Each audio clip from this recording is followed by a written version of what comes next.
துரித பாதம் வீதியில் சென்றதே, காலமும் கடந்த தெய்வம் தூதனாய் நின்றதே.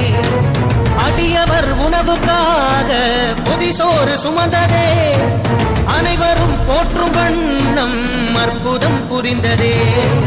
வேடந்த கண் தந்ததாலே புகழ் மேவினார், நந்தன் தந்தேகத்தை தந்தே சிவமாகினார்.